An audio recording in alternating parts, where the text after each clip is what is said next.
মানে সাহাবীদেরকে লক্ষ্য করে বললেন, ওই সমস্ত উম্মতেরা দুনিয়া জমিনে আমলের দিক দিয়ে ক্ষতিগ্রস্ত। কারা ক্ষতিগ্রস্ত? তারা দুনিয়ার দিক দিয়ে ক্ষতিগ্রস্ত, অথচ তারা মনে করে আন্নাহুম ইহসিনুনা সুনআ, তারা নিজেরা মনে করে আমরা আমলের দিক দিয়ে ঠিক আছি, আমরা 5 ওয়াক্ত নামাজ পড়ি, আমি আপনি মনে করি আমি আপনি ঠিক আছি, আমি আপনি দান করি মনে করি আমি আপনি ঠিক আছি, আমি আপনি রোজার সময় রোজা রেখে দিই মনে করি আমার আপনার আমল ঠিক রয়েছে, আমি আপনি এমনিভাবে সিয়াম পালন করি, আমি আপনি মনে করি আমার আপনার আমল নামা ঠিক রয়েছে, আমি আপনি সাদকা দিই মনে করি আমার আপনার আমল নামা ঠিক রয়েছে। না না না না না, আমার আপনার আমল নামা ঠিক আছে কিনা দুইটা জিনিসের উপরে নির্ভর করবে। মহান আল্লাহ কোরআন মাজিদের মধ্যে তিনি বললেন, আল্লাযী খালাকাল মাউতা ওয়াল হায়াতা লিয়াবলুয়াকুম আইয়ুকুম আহসানু আমালা। আমার বান্দারা শোনো, আমি রব্বুল আলামিন বলছি, আল্লাযী খালাকাল মাউতা ওয়াল হায়াতা, আমি আসমানের নিচে জমিনের উপরে আমি মানব জাতিকে তৈরি করে রেখে দিয়েছি, তাদের পরীক্ষা নেব, কে ভালো আমল করবে, কে খারাপ আমল করবে, কে ভালো কাজ করবে, কে মন্দ কাজ করবে, আমি রব্বুল আলামিন পরীক্ষা নিয়ে নেব। পরীক্ষা নিয়ে আমি তারপরে তাদের ভালো রাস্তায় যারা ছিল তাদের দয়া জান্নাত দেব, খারাপ রাস্তায় যারা ছিল তাদেরকে আমি জাহান্নামে দেব। তাফসীরে বাগাবীতে আল্লামা মাহিকুস সুন্নাহ রাহমাতুল্লাহ আলাইহি তিনি তাফসীরে বাগাবীর মধ্যে তিনি মুফাসসির করেছেন, তাফসীর করেছেন, তিনি বলছেন, আল্লাযী খালাকাল মাউতা ওয়াল হায়াতা লিয়াবলুয়াকুম আইয়ুকুম আহসানু আমালা। তোমার আমল ভালো হচ্ছে কিনা, তোমার আমল রবের দরবারে কবুল হচ্ছে কিনা, তোমার আমলগুলো রবের দরবারে গ্রহণযোগ্য হচ্ছে কিনা, দুইটা শর্ত যদি তুমি মেনে তুমি আমলগুলো করো তাহলে অবশ্যই তোমার নামাজগুলো রবের দরবারে কবুল হবে। দুইটা শর্ত যদি পাওয়া যায় অবশ্যই তোমার রোজাগুলো রবের দরবারে কবুল হবে। দুইটা শর্ত যদি তোমার আমলের মধ্যে পাওয়া যায় অবশ্যই রবের দরবারে তোমার আমলগুলো আমার আল্লাহ কবুল করে নেবে। এবার দুইটা শর্ত জানতে হবে, কি কি? প্রথম নাম্বার শর্ত, একদম প্রথম নাম্বার শর্ত, আপনি যে আমলটা করবেন সেই আমলটা করতে হবে আল্লাহর জন্য। কি বললাম? প্রথম নাম্বার শর্ত কি বললাম? যে কাজ করবেন, নামাজ পড়বেন কার জন্য? রোজা রাখবেন কার জন্য? যাকাত দেবেন কার জন্য? আচ্ছা, আপনার দান সাদকা দান করবেন কার জন্য? আল্লাহর জন্য। সব কিছু করতে হবে রবের জন্য। প্রথম নাম্বার শর্ত বললাম। দ্বিতীয় নাম্বার শর্ত হলো আপনার আমল রবের দরবারে কবুল হবেই হবে যদি আপনার আমলটা রাসূলের নিয়ম অনুযায়ী হয়। বোঝা গেল? আপনার আমলটা যদি সুন্নাত তরিকায় হয় তাহলে অবশ্যই রবের দরবারে কবুল হবেই হবে। ঠিক না বেটা? তাহলে দুইটা শর্ত মনে রাখবেন। প্রথম নম্বর শর্ত, আপনার আমল নামাটা হতে হবে আল্লাহর জন্য। দ্বিতীয় নম্বর শর্ত হবে আপনার আমল নামাটা হতে হবে কার তরিকায়? নবীর তরিকায়। আচ্ছা, নবীর তরিকায় যদি আমলগুলো হয় তাহলে 100 টাকার লুঙ্গি যারা যাকাত দেয় এরা কোন নবীর তরিকায় দেয়? এই ঘা মাঝে সাথে একটু দিতে হয় তো নাকি? আমি ভুল বলছি না ঠিক বলছি? আচ্ছা, যে শাড়ি নিজের স্ত্রী পরে, শাড়ি বেশ সুতির, একদম পুরো কলকলে সুতির, আর যাকাত দিচ্ছে টেরিকটের মাল, সে ছাতির থেকেও ডবল। ছাতিটি তবু যে ছাতা পাওয়া যায় ওই ছাতায় তবু কম টেরিকট থাকে। ওর থেকে যে লুঙ্গি দেয় সে যদি সারাদিন ধরে 10 জন কেন 50 জন মিলে যদি মাথার ধরে টানে তাও ছেড়ে যাবে, এমন প্লাস্টিক দেয়। মানে 60 টাকা 100 টাকা দামের লুঙ্গি, আর আপনার শাড়িগুলো দেয় 250 থেকে 300 টাকা দেয়। আচ্ছা, আমি কি খারাপ বলছি না ভুল বলছি? যাকাত দেওয়ার কি নিয়ম এমন? এমন তো নিয়ম নাই। প্যারে হাজিরিনে মজলিস, আমার কথায় আপনারা ভুল বুঝবেন না। আমি আপনাদেরকে বোঝাতে চেয়েছি আপনার আমল রবের দরবারে কবুল হবে যদি ষষ্ঠ রবকে খুশি করার জন্য হয়। দ্বিতীয় নাম্বার আপনার আমল রবের দরবারে কবুল হবে যদি আপনার আমলটা নবী আনা তরিকায় হয়। আমি আপনাদেরকে একটি হাদিস শোনাই। সাহাবায়ে কেরামেরা যার নবী মুহাম্মদুর রাসূলুল্লাহ সাল্লাল্লাহু আলাইহি ওয়াসাল্লামকে বললেন, ইয়া রাসূলুল্লাহ, ইয়া হাবিবাল্লাহ, হুজুর, আমরা বিপদের সময়, আমরা দুঃখের সময়, আমাদের যখন কোনো সমস্যা পড়বে, আমাদের যখন কোনো সমস্যার সম্মুখীন আমরা হয়ে যাব, ইয়া রাসূলুল্লাহ, আমরা তখন কোথায় যাব, আমরা কার কাছে যাব, আপনি আমাদেরকে একটু জানিয়ে দেন। তার নবী মুহাম্মদুর রাসূলুল্লাহ সাল্লাল্লাহু আলাইহি ওয়াসাল্লাম নবী আমার সাহাবীদেরকে লক্ষ্য করে বললেন, তারাকতু ফীকুম আমরাইন লান তাযিল্লু মা তামাসসাকতুম বিহিমা কিতাবাল্লাহি ওয়া সুন্নাতা রাসূল। ও আমার সাহাবীরা, আমি নবী মুহাম্মদুর রাসূলুল্লাহ সাল্লাল্লাহু আলাইহি ওয়াসাল্লাম বলছি, যখন তোমরা কোনো সমস্যার সম্মুখীন হবে, যখনই তোমরা কোনো সমস্যার কাছে পড়ে যাবে, ওই সময় সর্বপ্রথম তোমরা চলে যাবে তারাকতু ফীকুম আমরাইন লান তাযিল্লু মা তামাসসাকতুম বিহিমা কিতাবাল্লাহ। আল্লাহর কোরআনের কাছে গিয়ে জিজ্ঞাসা করবে, সংসারে কোনো অশান্তি হচ্ছে, কোরআনের কাছে গিয়ে জিজ্ঞাসা করো, ও কোরআন তুমি বলে দাও কিভাবে সংসার করলে নিজের স্ত্রীর সঙ্গে সংসারটা ভালো হবে, ব্যবসা করেছেন, ব্যবসাটা কিভাবে উন্নতি হবে, কোরআনকে গিয়ে জিজ্ঞাসা করুন। আপনি হেঁটে হেঁটে যাচ্ছেন, রাস্তা দিয়ে কিভাবে হাঁটতে হবে সেটাও যদি জানার প্রয়োজন হয়, কোরআনকে গিয়ে আপনি জিজ্ঞাসা করুন।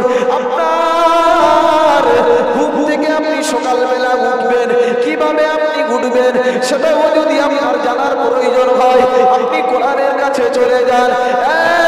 কোথায় বোঝা গেল আপনার সমস্যাগুলো সব সমস্যার সমাধান হবে যদি আমি আপনি কোরআনের কাছে যেতে পারি।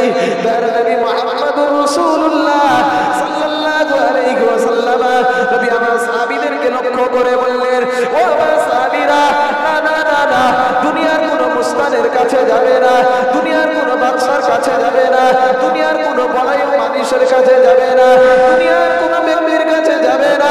কোরআনের কাছে যখন তোমাদের সমাধান খুঁজে না পাবে, কোরআনের মধ্য থেকে যখন তোমাদের সমস্যার সমাধান না করতে পারবে, ও আমার সাহাবীরা, না না না, তোমরা অন্য কারোর কাছে যাবে না। আমি তার নবী মুহাম্মদুর রাসূলুল্লাহ বলছি, তারাকতু ফীকুম আমরাইন লান তাযিল্লু মা তামাসসাকতুম বিহিমা কিতাবাল্লাহ। প্রথমে কোরআনের কাছে যাবে, সমস্যার সমাধান হলো না, ও সুন্নাতা রাসূল, আমি হাবিব বলে গেলাম, আমি তার নবী বলে গেলাম, আমার রেখে যাওয়া হাদিসগুলো তোমরা খুলবে। আমি নবী মুহাম্মদুর রাসূলুল্লাহ আমি যেগুলো বলেছি ওগুলো হলো হাদিস, আমি যেগুলো করেছি ওগুলো হলো হাদিস। আমি নবী মুহাম্মদুর রাসূলুল্লাহ আমি যে সমস্ত কাজগুলোকে আমি সমর্থন করেছি ওগুলো হলো হাদিস। আমি তার নবী মুহাম্মদুর রাসূলুল্লাহ বলছি, অবশ্যই অবশ্যই তোমরা ওই দুটো জিনিসকে ফলো করবে। তোমরা কোরআনের মধ্যে যখন তোমরা তোমাদের সমস্যার সমাধান করতে পারবে না, যখন তোমরা হাদিসের মধ্যে তোমরা তোমাদের সমস্যার সমাধান খুঁজে পাবে না, তোমরা পৃথিবীর কারোর কাছে যাবে না, পৃথিবীর কোনো বিচারকের কাছে যাওয়া লাগবে না, বড় একজন আলিমের কাছে চলে যাও, আলিমের কাছে গিয়ে জিজ্ঞাসা করো, হুজুর আমার এই সমস্যার সমাধান। নবী মুহাম্মদুর রাসূলুল্লাহ তিনি কেমন ভাবে জীবনযাপন করেছিলেন, 63 বছরের জিন্দেগির বিষয়ে এমন সমস্যা হয়েছিল কিনা আপনি একটু সমাধান দিয়ে দেন। অবশ্যই আলেমরা আপনার সমস্যার সমাধান দিয়ে দেবে।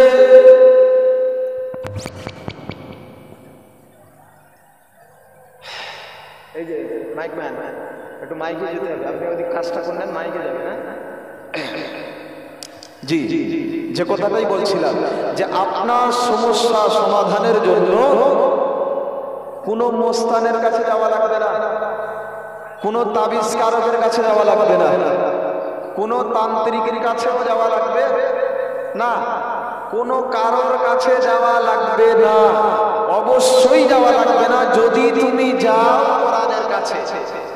আর যেই সমস্যা সমাধান হয় আমরা ফাঁস কাতারে কি করে ফোন কর মেম্বারের ডাক, বুঝতে পারেননি আমার কথা?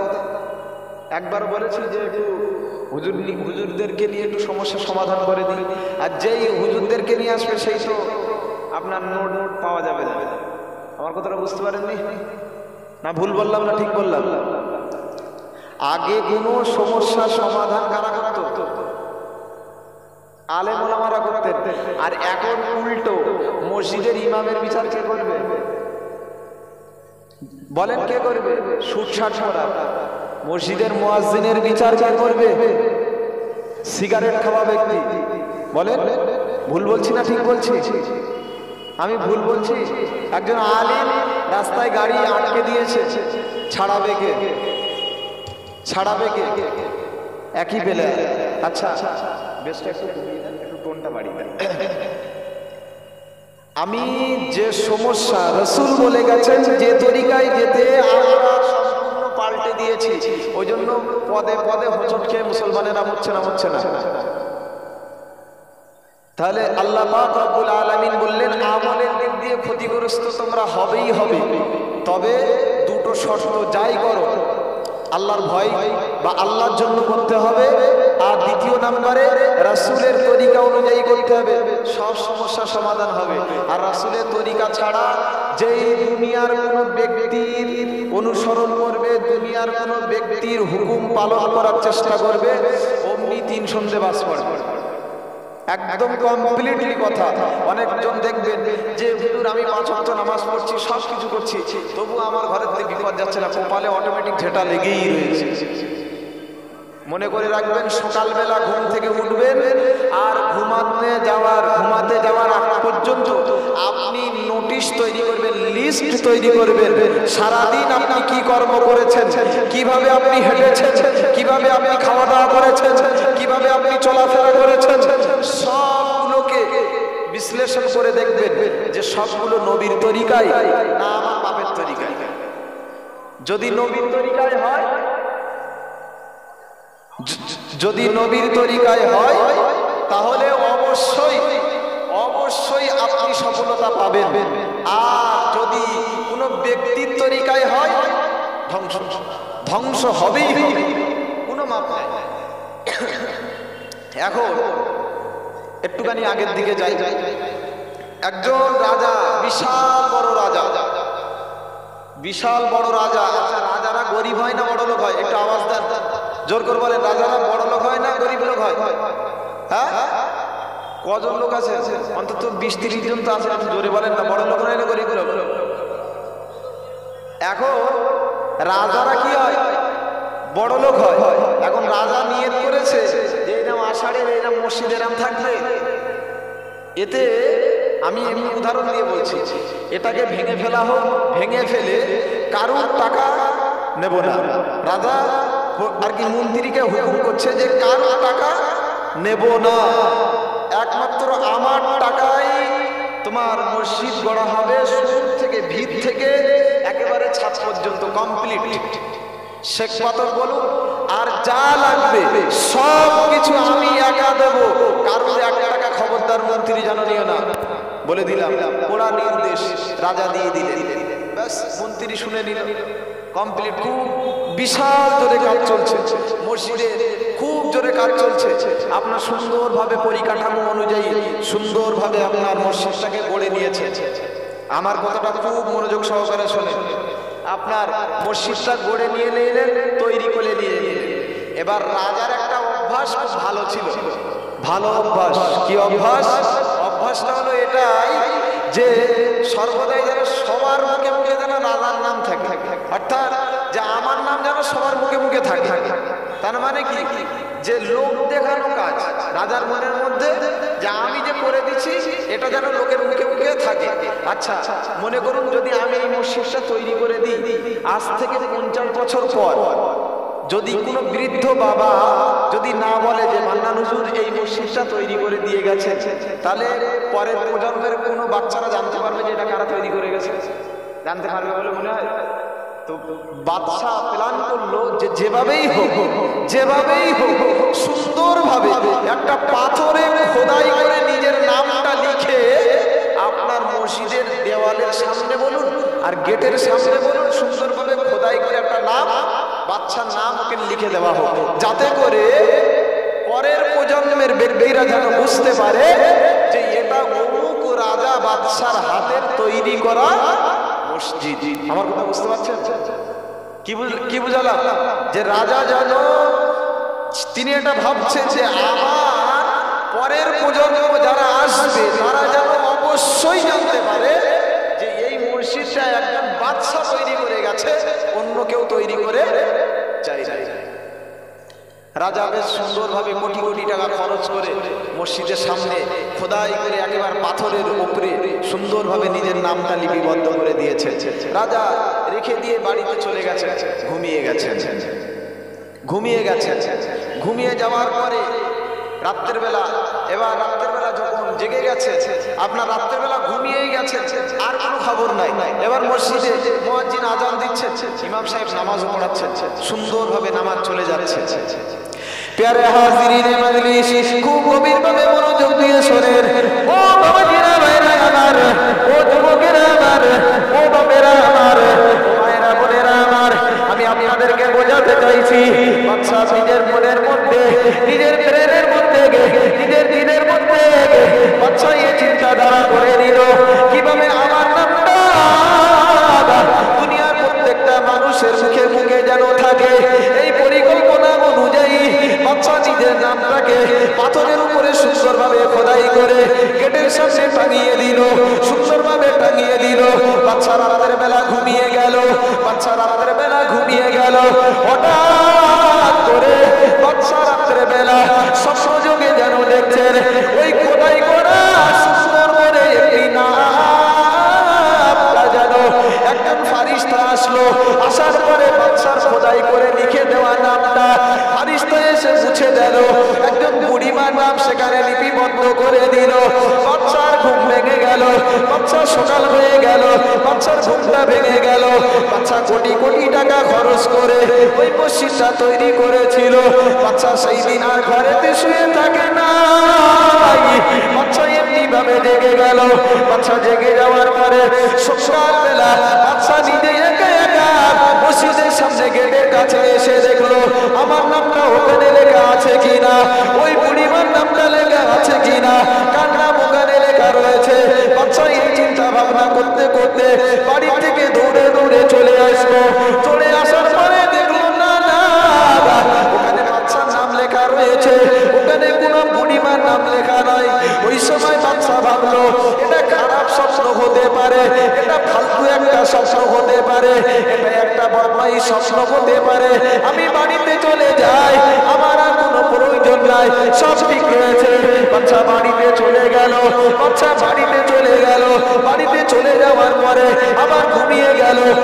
ঘুমিয়ে যাওয়ার পরে আবার রাত্রেবেলা দ্বিতীয় দিন বাদশা আবার স্বপ্ন দেখলো একজন ফারিস্তা রব্বুল আলামিন পাঠিয়ে দিলেন।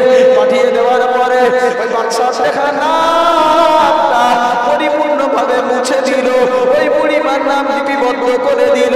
বাদশা সকালবেলা ঘুম ভেঙে গেল, আবার পুনরায় আবার বাদশা দৌড়ে দৌড়ে গেটের কাছে পৌঁছে গেল, দেখলো নামটা ঠিক রয়েছে।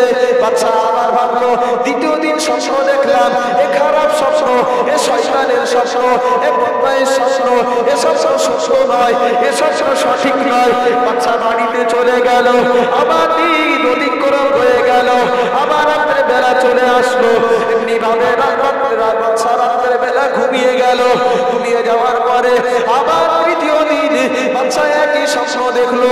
একই স্বপ্ন দেখলেন, ফারিস্তা আসলো, নামটাকে মুছে দিল, আবার সেই বুড়িমার নামটা লিপিবদ্ধ করে দিল।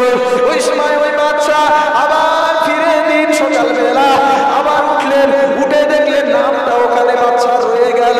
বাদশা আবার এমনি ভাবে প্রাসাদে চলে গেলেন, আর বাড়িতে নয়, এবার তিনি প্রাসাদে চলে গেলেন। মন্ত্রীদেরকে ডাক দিলেন, ও মন্ত্রীরা তোমরা চলে গেছো, এখানে চলে এসো। সব প্রজাদেরকে ডাক দিলেন, ডাক দিয়ে বললেন ও বুড়িমা, এইরকম কালারের বুড়িমা, এইরকম কালার দেখতে, এইরকম সরু হাইট, এইরকম হাইটের, এইরকম একটা বুড়িমা আমার রাজ্যের কোথায় রয়েছে খুঁজে বার করো, এখনই বুড়িমাকে আমার সামনে হাজির করো। এমনি ভাবে রাজার কথা শুনে প্রজারা সকলে বেরিয়ে গেল, মন্ত্রীরা সকলে বেরিয়ে গেল, ওই বুড়িমাকে খুঁজলেন। খুঁজে নেওয়ার পরে বুড়িমাকে ধরে নিয়ে বাদশার সামনে হাজির করানো হলো। বুড়িমাকে বাদশা জিজ্ঞাসা করলেন, ও বুড়িমা,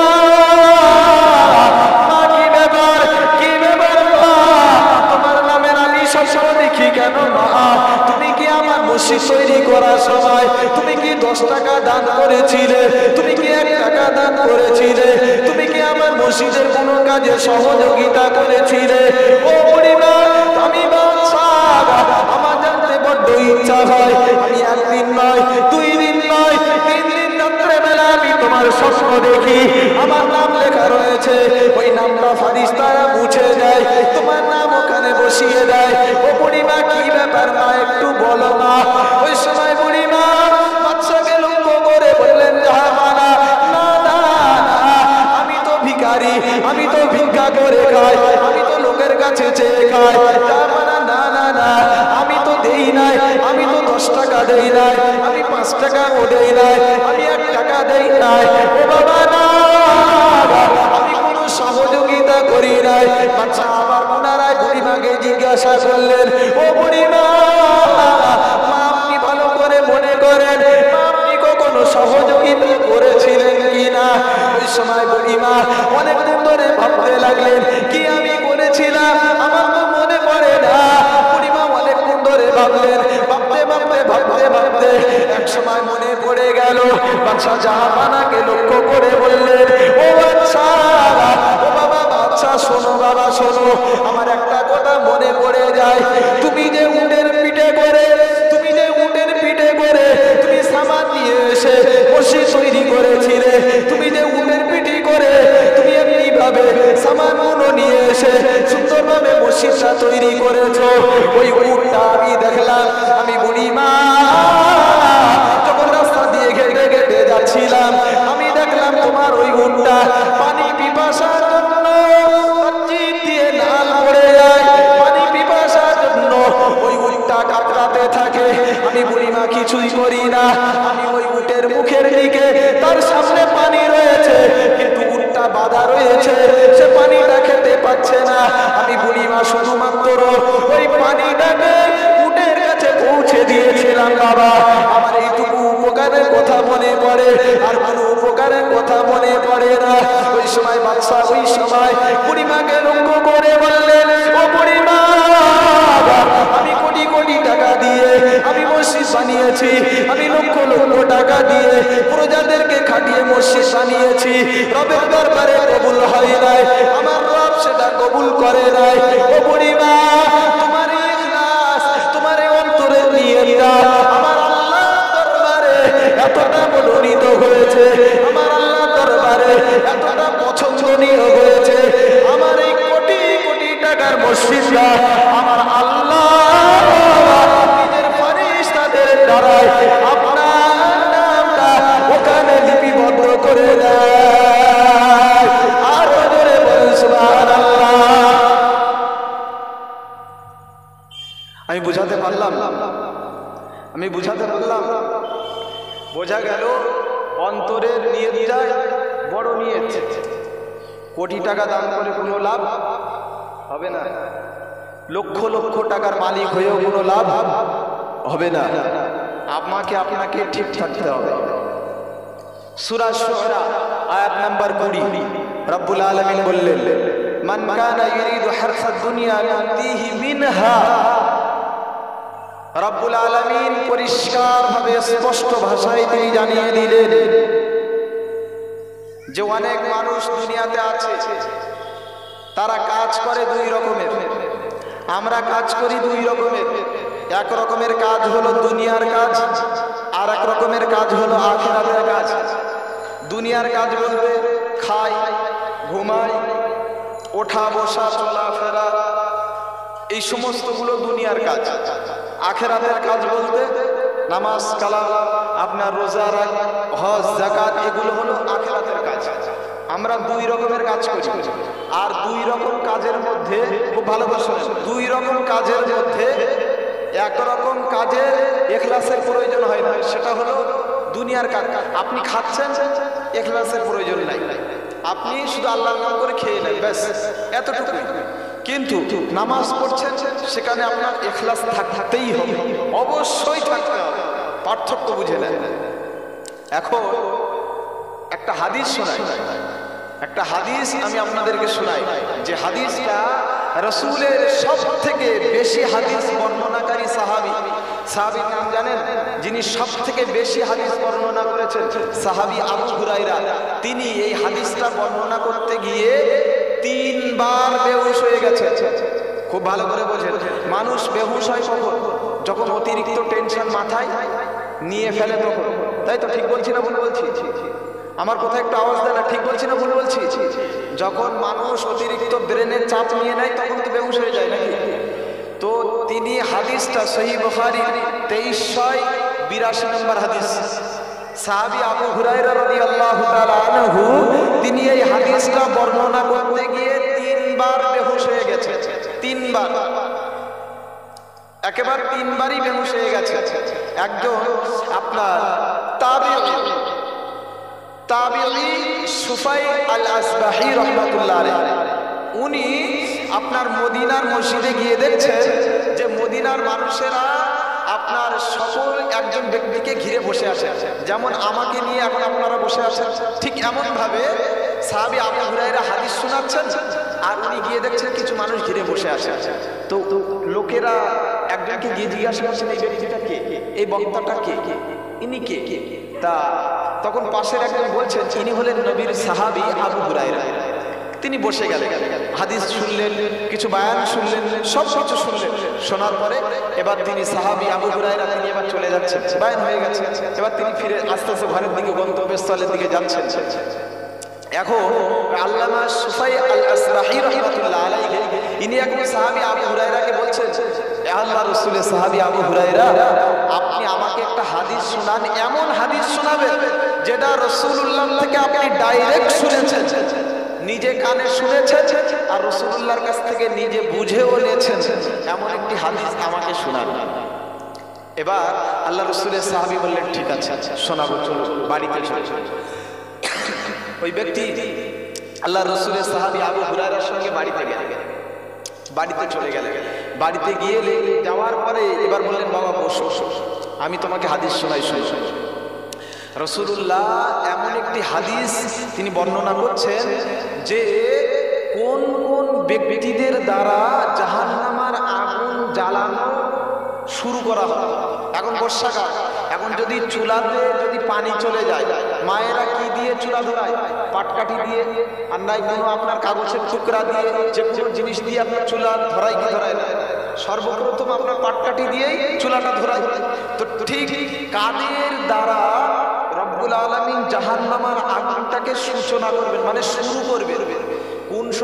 কোন সমস্ত ব্যক্তি, মানে কাদের দ্বারা রব্বুল আলামিন জাহান্নামের আগুন জ্বালানো শুরু করবেন, সেই সমস্ত ব্যক্তি কারা? যদি তার মধ্যে আপনি পড়ে যাই, আমাকে আপনাকে বাঁচতে হবে না? ভালো করে বুঝতে পারছেন? যদি সেই ক্যাটাগরিতে আপনি পড়ে যাই, আমাকে আপনাকে বাঁচতে হবে না? বাঁচা লাগবে তো নাকি? তাহলে তাহলে আমাকে আপনাকে বুঝতে হবে যে সেই ক্যাটাগরি কয়টি। তো আল্লাহ রাসূলের সাহাবী আবু হুরায়রা তিনি হাদিস বর্ণনা করতে যাচ্ছেন, আর অঝোর নয়নে কাঁদছেন, আর বেহুশ হয়ে পড়ে যাচ্ছেন। একবার বেহুশ হয়ে পড়ে গেলেন, আবার সুফাই আল আসবাহি রাহমাতুল্লাহ আলাইহি তিনি আবার তুললেন, আবার ঘাড়ে মাথায় পানি দিলেন, আবার বেহুশ হয়ে গেলেন, আবার তুললেন, আবার বেহুশ হয়ে গেলেন, আবার তুললেন। এবার শক্তভাবে সাহাবী আবু হুরায়রা বসলেন। বসার পরে বললেন, রাসূলের সাহাবী তিনি বলছেন, হে আল্লাহর হাবিবের আশিক উম্মত শোনো, আমি সাহাবী আবু হুরায়রা বলছি, নবী করিম সাল্লাল্লাহু আলাইহি ওয়াসাল্লাম তিনি বললেন, রব্বুল আলামিন জাহান্নামের আগুনকে সূচনা করবেন সর্বপ্রথম একজন কোরআনের হাফিজ দ্বারা। খুব সুন্দরভাবে বুঝে নেন, একজন কোরআনের হাফিজ দ্বারা জাহান্নামের আগুনকে সূচনা করা হয়। ওই সাইকেলটা একটু সরিয়ে দেন না, ওই সাইকেলটা একটু সরিয়ে দেন, মায়েদের দেখতে অসুবিধা হবে।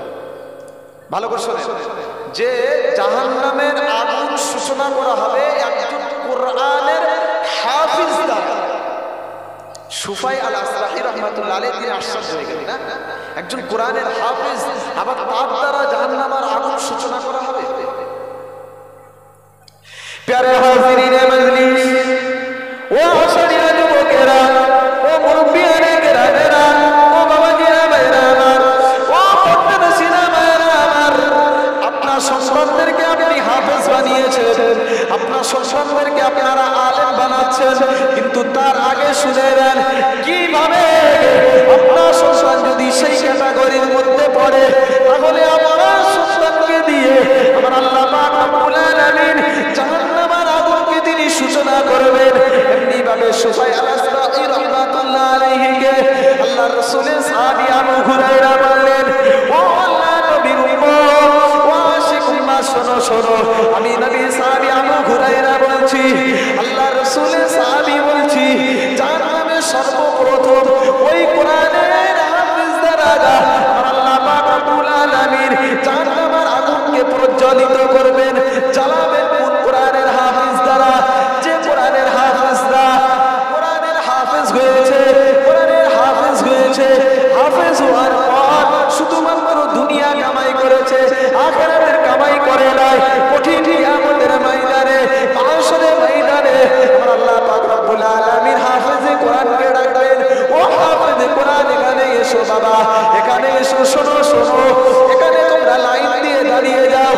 একজন হাফেজে কোরআনকে ডাকবেন, ডাক দিয়ে বলবেন, বলো বলো তুমি কোরআন কেন শিখেছো বাবা, তুমি কোরআন কেন শিখেছিলে একটু বলো বাবা। হাফেজে কোরআন বলবে, আমি এজন্য কোরআন শিখেছিলাম যাতে করে আমি জান্নাতে যেতে পারি, আমি এজন্য কোরআন শিখেছিলাম যাতে আমি অপরকে কোরআন শেখাতে পারি, আমি এজন্য কোরআন শিখেছিলাম যাতে করে সমাজের মানুষকে কোরআনের বার্তাটা আমি পৌঁছাতে পারি। ওই সময় রব্বুল আলামিন বলবেন, কাযযাবতা, তুমি একেবারে মিথ্যা কথা বলছো, তাহা মিথ্যা কথা বলছো। ওই সময় ফারিস্তারাও বলবেন, কাযযাবতা, অবশ্যই তুমি মিথ্যা কথা বলছো। ও নবী পাকের উম্মতেরা, ও যুবকেরা, শোনো শোনো, রব্বুল আলামিন আগেই তিনি জানিয়ে দিয়েছেন, ইন্নাল্লাহা বিমা তা'মালুনা খাবীর, আমি আপনি গোপনে কি করি, আমার আপনার অন্তর কি বলে, আমার আপনার চোখ কি বলে, আমার আপনার কান কি শোনে, আমার আপনার হাত কি চায়, আমার আপনার পা কোথায় যায়, রব্বুল আলামিন সব খবর রাখেন। তাই তিনি ওই সময় হাফেজে কোরআনকে লক্ষ্য করে বলবেন, না হাফেজে কোরআন হতে পারে না, তুমি এজন্য কোরআন শিখো নাই, বরং তুমি এজন্য কোরআন শিখেছিলে যাতে করে লোকে তোমাকে হাফেজ বলে, যাতে করে লোকে তোমাকে কারি বলে, এজন্য তুমি কোরআন শিখেছিলে। আজকে তোমাকে আমার জান্নাত দিতে পারবো না, তুমি চলে যাও, সোজা তুমি জাহান্নামে চলে যাও।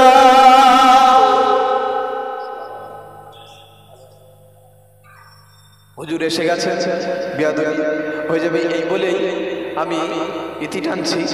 আর দুটো বিষয়, আর দুটো আছে। প্রথম নাম্বার হাফেজে কোরআন আছে, আর দুটো বিষয় আছে। আল্লাহ পাক রব্বুল আলামিন যদি চান, ইনশাআল্লাহ আল্লাহ পাক রব্বুল আলামিন যদি তৌফিক দেন, কোনোদিন মনে করিয়ে দেবে ইনশাআল্লাহ এই হাদিস আমি আপনাদেরকে শোনাবো।